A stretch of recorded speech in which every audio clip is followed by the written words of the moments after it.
Chapter 12, Determination of Records of Rights and Rents.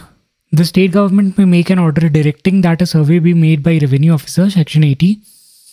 This order may include particulars relating to the names of tenants, class to which each tenant belongs, and the situation and boundaries of the land held by each tenant, name of each tenant's landlord, name of each proprietor in the state, rent payable, and the mode in which rent has been fixed, etc.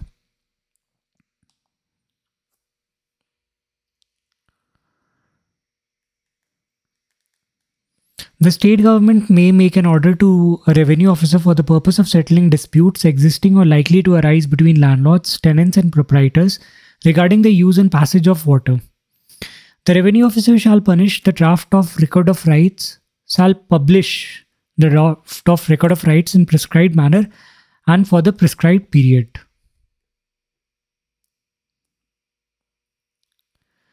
The record of rights shall be finally published after receiving responses from all parties. After publication of draft of record of rights, the revenue officer shall be able to settle fair rents for any land held by tenant located in an area in respect of which a survey has been completed.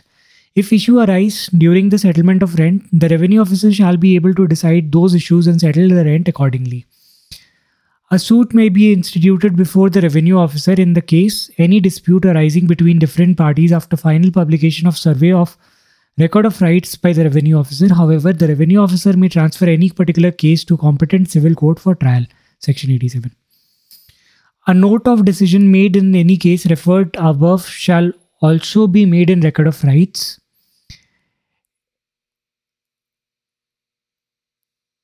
Any revenue officers specially empowered by state government in this behalf may revise any entry or order in the draft of record of rights within 12 months. Mistakes in the record of rights shall be corrected by the revenue officer. No deputy commissioner or civil court shall, during the preparation and until 6 months after the final publication of the record of rights, entertain any suits or applications. No suits shall be brought in any court in respect of process of preparation of record of rights.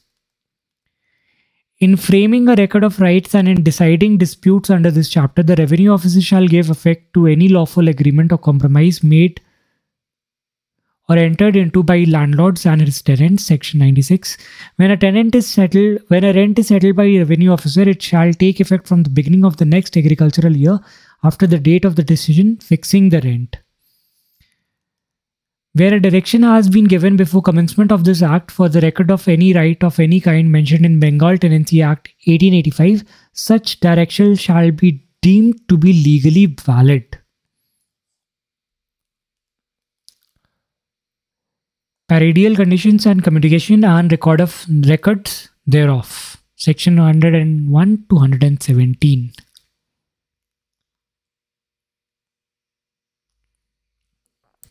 From and after the date of commencement of this Act, new paradial conditions shall be imposed on any new land-related business with any new condition attached other than the rent-free tenancy, with sole condition of rendering personal service.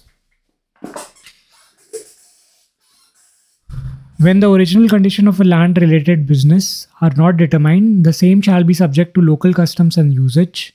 When it becomes necessary for a court to calculate the value of any paradial condition, such value shall be taken to be its average value during the last 10 years or any shorter period. When in any suit for recovery of rent, it is sought to recover the value of paradial conditions apparent to a tenancy, and in case the total of the value of the paradial conditions and the rent payable in respect of the tenancy exceeds a fair rent, the court shall decree that the rent and that shall be treated as fair rent. When any land is held subject to any paradial condition, the subtenant or landlord may apply in writing to a revenue officer for commutation of such condition. The revenue officer shall prepare a record that will specify prescribed rates for different paradial conditions for land within a local area. When the revenue officer has prepared a record, he shall cause the same to be published in prescribed manner and shall receive any objections which may be made to any entry therein. An appeal may be made in prescribed manner and to prescribed officer against any order of a revenue officer. The commissioner of a board may direct the revision of any record at any time within 2 years from the date of final publication of the record. When a question arises as to whether a payment in kind is perennial condition or payment of rent in kind, the revenue officer shall take a decision on the same. When any perennial condition is settled for any part of the local area, the settlement shall take effect from the beginning of the agricultural year next after the final publication of the record. No proceedings under this chapter shall bar the right of any tenant or landlord to claim a reduction or enhancement of a rent under this act after such proceedings have been completed.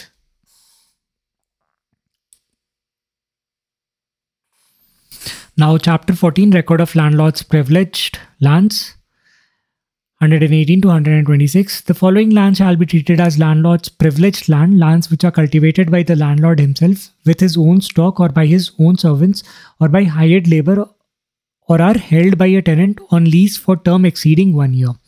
And the lands which are known as Zirat in Chota Nagpur division other than the district of Ranchi and Dhanbad, and areas of Patmada, Ichhagad, Chandil in the district of Singhbhum, and lands which are known as Manbhumi in the district of Dhanbad, and areas of Patmad, Ichhagad and Chandil in the districts of Singhbhum, and lands which are entered as Manjhiyas, Bait Kheta in any register prepared under the Chota Nagpur Tenure Act 1869. The state government may, by notification, direct a revenue officer to make a survey and prepare record of an area having prescribed land.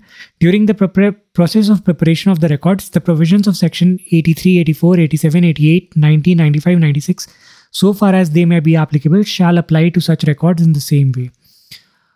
On the application of the landlord or any tenant of the land on his depositing the required amount for expenses, the revenue officer may ascertain and record whether the land is or not landlord's privileged land.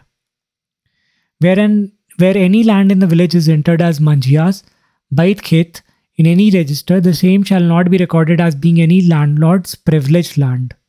An appeal shall lie in prescribed manner to the prescribed officer from orders of a revenue officer under this chapter. Record of rights and obligations of the Raiyat having Khud Khati rights, village headmen and other classes of tenants. The state government may make an order directing that a record be prepared by a revenue officer of the rights and obligations of Raiyat having Khud Khati rights, village headmen and any other class of tenants in any specified local area. Where there is a dispute regarding the correctness of any entry made in the record prepared as above,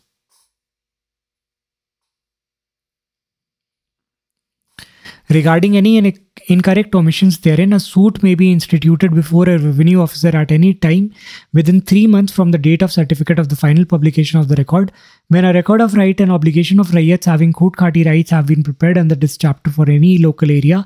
Any land in such area which is not entered in such record shall be recognized as land in respect of which Khud Khati rights can be acquired.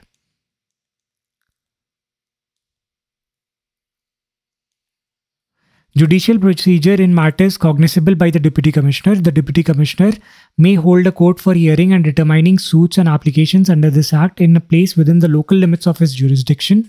The Deputy Commissioner may withdraw any suit or applications from any Deputy Collector or Revenue Officer. When any suit is instituted in respect of any land that is situated in more than one district or sub-district, the district or sub-division in which the greater part of such land is situated shall be deemed to be the district or subdivision in which the suit will be heard. All suits related to the following issue shall be cognizable by the Deputy Commissioner only: delivery of leasing or counterpart agreements, determination of the rent payable by a tenant, ejectment of any tenant of agricultural land, and cancellation of any lease of agricultural land. Subject to provisions of Chapter 12, no court shall entertain any suits concerning any matter in respect of which an application is cognizable by the Deputy Commissioner under Section 139, and the decision of the Deputy Commissioner or any such applicant shall be subject to the provisions of this Act relating to appeal be final. A suit may be instituted before an application may be made to the Deputy Commissioner collectively by or against any number of tenants holding land in the same village. Section 141 and 176 provide details on the process of disposal of suits. Presentation of witness and passing of orders of the same in court of Deputy Commissioner. If both the parties are not present on the day of final hearing of a suit, the suit shall be dismissed. If on such day only one of the parties appear,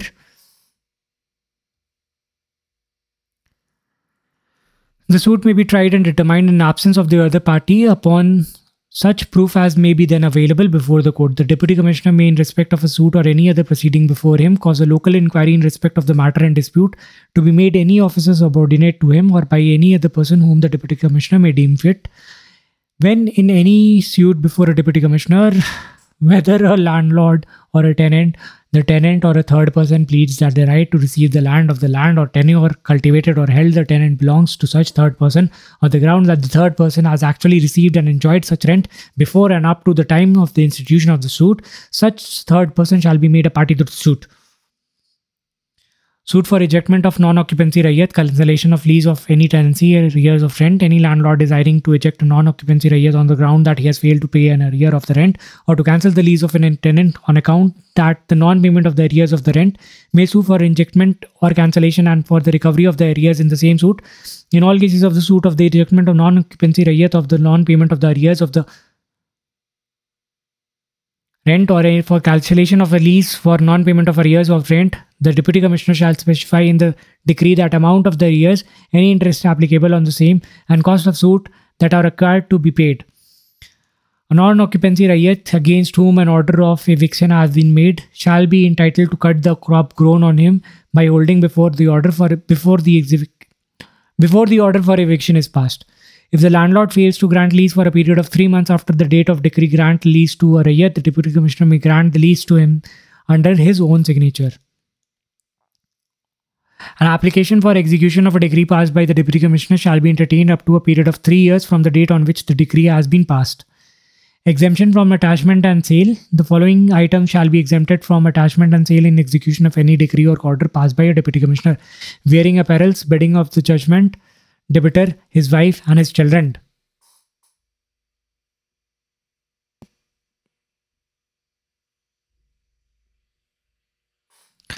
Tools and implements of the husbandry and cattle and seed grains, material of the house, building belonging to such agriculturist, book of accounts, any rights of personal service, wages of the labourer and domestic servants, right to future livelihood. A decree for arrears of rent obtained against a rayyat shall not be executed in detention in civil prison of the judgment debtor or by sale of house occupied by him and materials therein and the lands immediately apperent thereto and necessary for his enjoyment.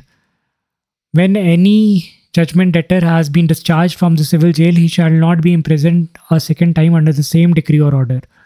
If a decree is given by the Deputy Commissioner in favour of a shareholder in joint undivided tenure for the money due to him on account of his share, rent or the application of such tenure shall not be received unless execution has first taken out against any immovable property which the judgment debtor possesses within the district in which the suit was instituted, and unless the sale of such property has proved insufficient to satisfy the decree against such tenure shall be executed only with prior sanction of the Deputy Commissioner. In execution of any decree by the Deputy Commissioner for payment of money due or recoverable as an arrear of rent of satisfaction, the decree cannot be obtained by execution against person or movable property of the debtor. The judgment creditor may apply for execution against any immovable property belonging to the debtor. If before the day fixed for sale of immovable property seized in execution of a decree of Deputy Commissioner, a third party appears before Deputy Commissioner and claims a right in that movable property, the Deputy Commissioner shall examine such party according to the law and force relating to the examination of witness, and he may, if he finds sufficient reason for doing so, stay the sale of such property. This is section 206. When a decree passed by a Deputy Commissioner under this act is for an arrear of rent in respect of a holding, the decree holder may apply for sale of such holding and the holding thereupon be brought to sale.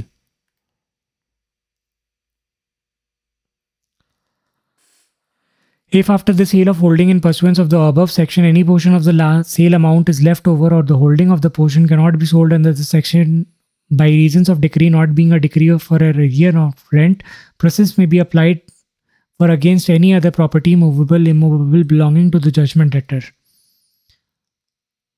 When any immovable property has been sold in execution of a decree, any person who owns such property immediately before the sale or who claims an interest therein under a title lawfully acquired before the sale may at any time within a period of 90 days from the date of the sale apply in the court of Deputy Commissioner to have the sale set aside.